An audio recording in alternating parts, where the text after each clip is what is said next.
Mercedes thought they had struck gold with Antonelli, but the truth is darker: a car update that derailed performance, confidence torn apart by crashes, and a rookie burdened by impossible expectations.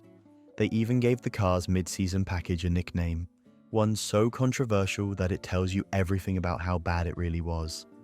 How does an F1 team known for stability end up crushing the confidence of its most promising talent?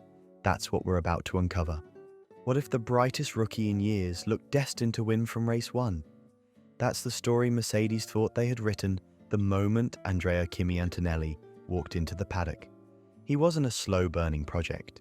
He arrived carrying the kind of junior record that gets stamped with words like inevitable, multiple titles, impossible gaps to his rivals, and a style that looked like he had been raised with a steering wheel in his hands.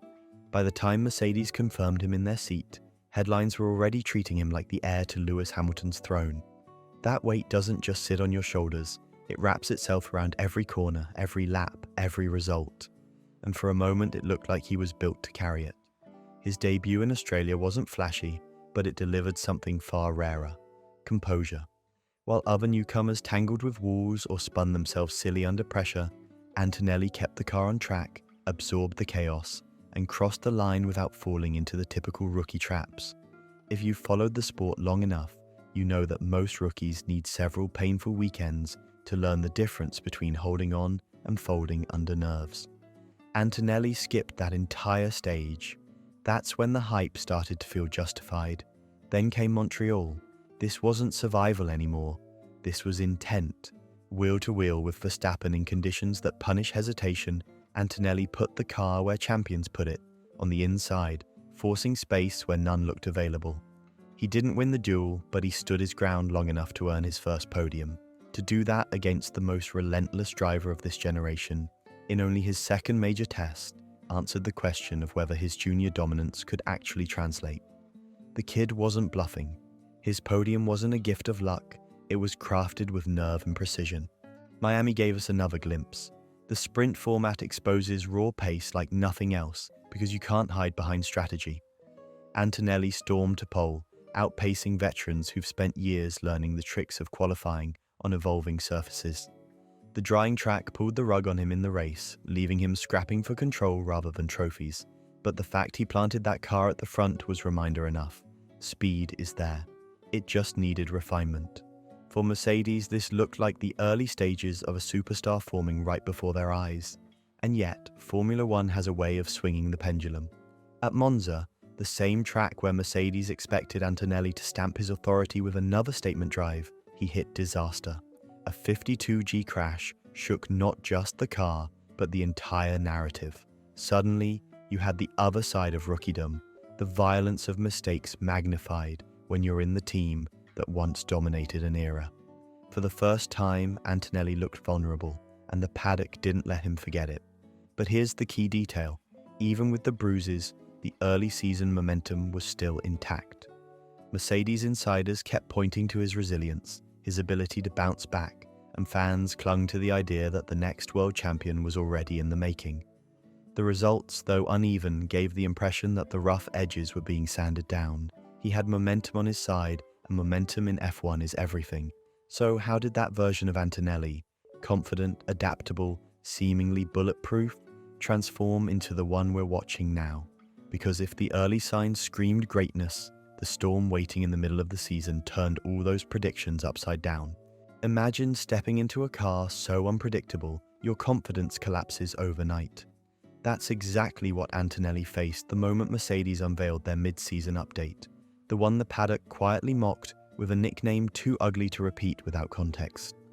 It became known inside the garages as the Harvey Weinstein package, a sarcastic label that summed up how toxic the changes felt to drive. This was supposed to be the breakthrough that stabilized an inconsistent chassis. Instead, the car turned into a machine that even seasoned veterans would have struggled to make sense of, let alone a rookie still adjusting to the demands of Formula One. Here's where everything shifted. Before the update, Antonelli's results swung between flashes of brilliance and rookie rawness, but there was at least a foundation to build on. After the update, that foundation cracked. What Mercedes had done was shrink the setup window to a razor-thin margin. If everything aligned, Temperature, track surface, balance. The car could look lightning quick. But if even a small variable slipped, the entire package became unmanageable. One day, Antonelli could attack a corner and find grip. The very next session, that grip vanished. For a driver still learning F1 limits, that inconsistency was devastating. The psychological toll was immediate. When a car refuses to respond the same way twice, your brain starts second-guessing basic instincts. Antonelli began forcing the car to obey him instead of adapting, which led to the inevitable spiral of overdriving, and that spiral became visible in his results. In Austria, he braked late into turn 3 while trying to compensate for earlier time loss, cooking the entry and flat-spotting tyres that ruined his stint. It was desperation dressed up as aggression. Belgium told the same story on a larger scale. Gambling on a narrow overtaking window through Les Combes, he clipped the curb and ended up into the barriers. Then in the Netherlands, on a track where precision is non-negotiable, he lost the rear mid-corner and found himself crumpled against the wall. Each crash wasn't just about mistakes, it was a portrait of a driver pushing harder, because he no longer trusted the machine underneath him. 5 main issues defined this collapse. The first was his over-aggressive corner entry. In junior formulas, he could lean on high mechanical grip to save him, but in this unstable Mercedes, that aggression shredded his tires within laps. Second, the car's balance swung wildly between understeer and snap oversteer, leaving him stranded in a no-man's land of adjustments.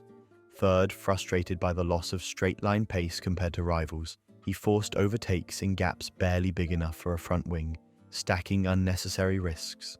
Fourth, his teammate George Russell quietly widened the gap, not through brilliance but simply by surviving the drama Antonelli couldn't escape.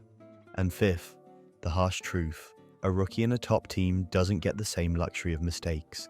Instead of being given space to grow, every minor error was under a spotlight, amplifying the perception that Antonelli had hit an adaptation ceiling. Put those factors together and you get a perfect storm. Tire wear from aggressive entries meant compromised stints. Compromised stints created frustration. Frustration led to risky moves.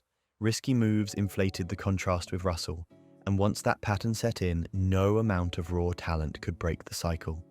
What looked like individual errors were actually symptoms of a system that dragged him down step by step until his early season confidence had completely evaporated.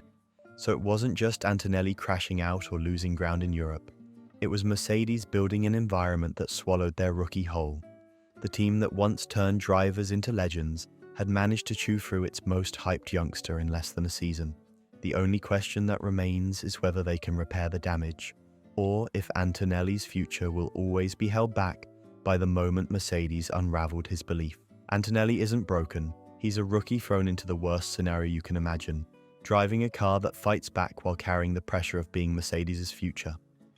No amount of junior dominance can prepare you for that. The brutal truth is that raw speed doesn't create champions. Survival under fire does, and survival depends on your team protecting you when cracks appear. Mercedes failed him there, but the story isn't finished. With the 2026 regulation reset looming, Antonelli's real chance to restart may arrive. Until then, he's trapped with the label he never asked for, the rookie Mercedes can't fix.